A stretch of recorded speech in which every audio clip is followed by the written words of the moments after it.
Today I'm going to be showing you how to set up a new document, set up a new project, and import photos or pictures into that project, all on Affinity Photo 2 on the iPad. This here tutorial really is a bit of a jump start to get you up and running in Affinity Photo 2 on the iPad, and you'll be amazed at the different ways you can import photos and pictures into this app. It's very easy, it's a lot of fun, so let's get into it.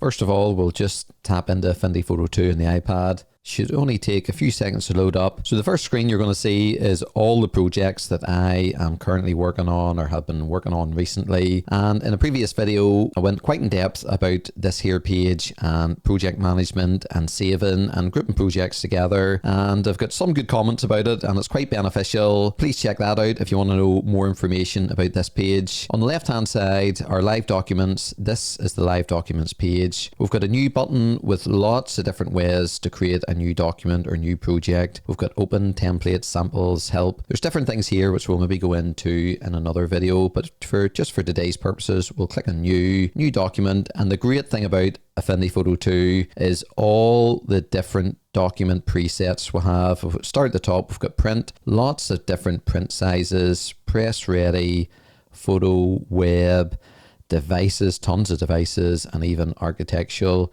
There's absolutely tons of presets here. For today, I'm just going to click A4, and depending on what you click into, these here settings will change. Really, the only thing I want to be concerned about today is with these two icons here. This icon, if we click here, this icon means the page, the project is going to be portrait and portrait mode.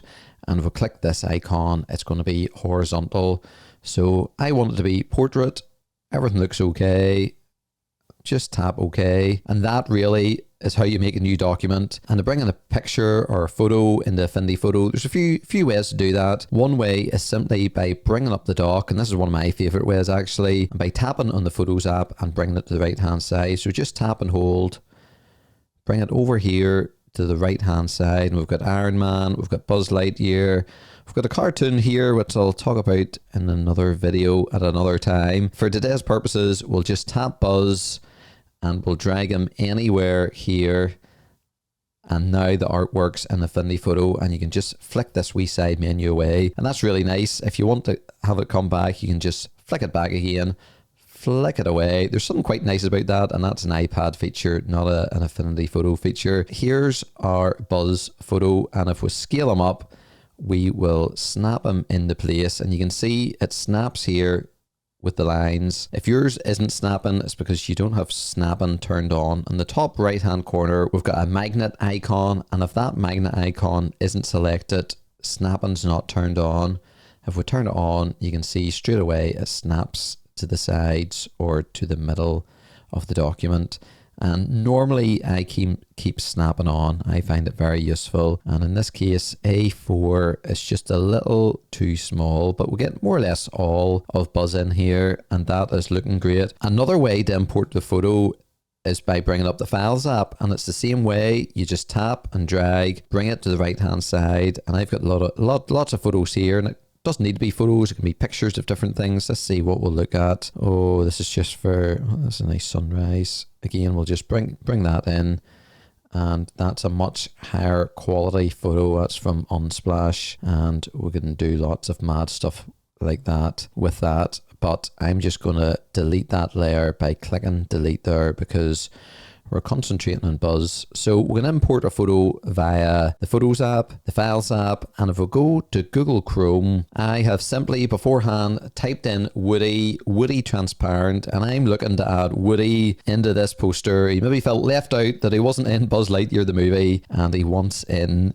to the poster now. So let's get him in this poster, and let me have a wee look. We'll maybe tap on this one, and if I tap and hold, it's going to list a number of options to save the image, copy, open image in a new tab. And we could save this image and bring it into Photos, or we could save it and put it into our folder somewhere. But I'm simply just going to copy this image, and it says very briefly copying. And if we go back into Affinity Photo, now if we hold down one finger, a wee submenu comes up. And another quick way to access this submenu is with 3 fingers, just simply drag your 3 fingers down on the screen, and that's very nice too. So you can tap one finger and it comes up, or 3 fingers.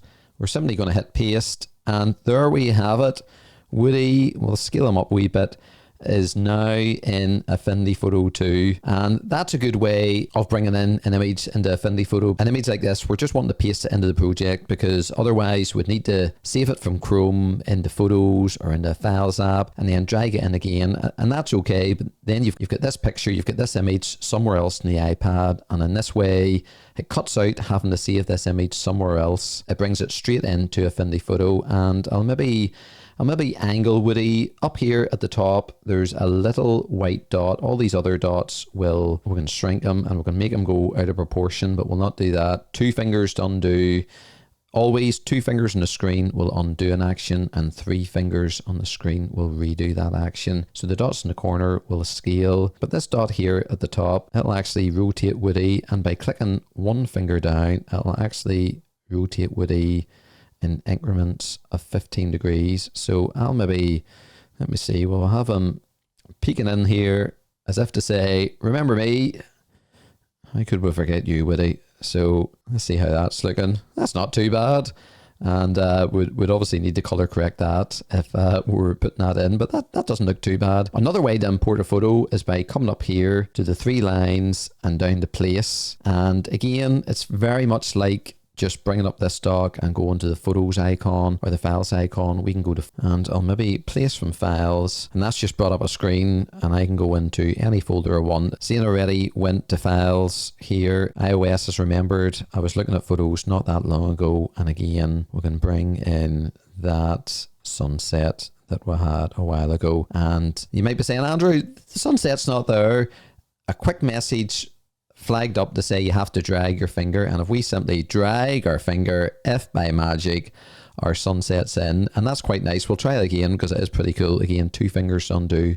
We'll go to these 3 lines, we'll go to place, from Files we'll choose a different folder this time, maybe these nice palm trees, and it just says drag to place your image, and we'll drag our finger, and if by magic the image appears, and we can place it wherever we want. We'll just delete that. So that's how to make a new document, how to place photos and images, and in the next video we'll maybe look at exporting this poster. So there you have it. Hopefully you enjoyed this video. More importantly, hopefully you learned something, and please put these things into practice. It's easy to get up and running in Affinity Photo, and it's a lot of fun, so try it out for yourself. If you found any value in this video, please give it a like. I'd appreciate that. Please subscribe, as there's videos coming out each and every week in Affinity Photo, and I'm also now making YouTube shorts. There's videos coming out every day at the minute. Don't know how long I'll be able to keep it up, but at the minute I'm doing daily YouTube shorts with tips and tricks that you might find interesting too. As always, thanks for watching. Hope you have a great day, and I'll see you in the next video.